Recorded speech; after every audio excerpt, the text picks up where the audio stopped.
l'idée, c'était de faire une semaine thématique, un temps fort sur plusieurs jours de la semaine, avec l'objectif de toucher un maximum de personnes, donc du coup d'organiser des temps en soirée, en journée.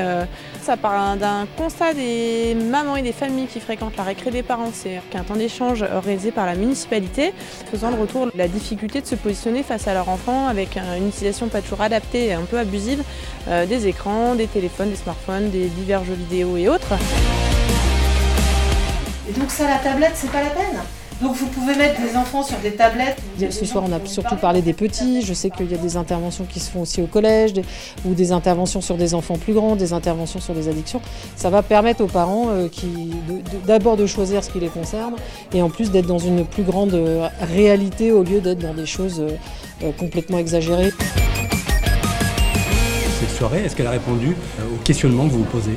Oui, ça nous a confrontés déjà à nos choix de limiter les accès aux écrans, et on se rend compte aussi des actes que ça peut avoir sur le futur aussi.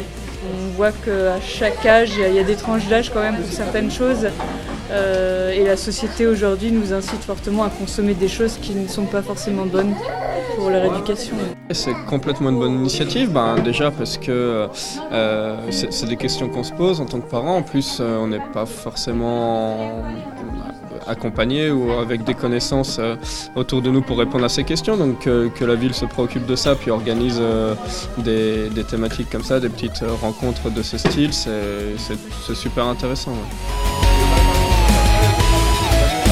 Donc là, on a accueilli 2 classes du lycée professionnel. Et donc le but, c'est de les pousser à réfléchir en fait sur toutes les problématiques liées à l'identité numérique.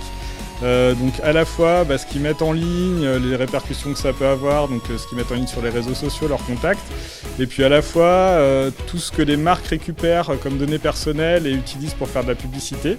Donc on a utilisé des vidéos pour leur expliquer ces différentes problématiques. Je pense que pour eux c'était une surprise, et ils avaient beaucoup de questions par rapport à ça, donc c'était bien, ça a été un échange constructif.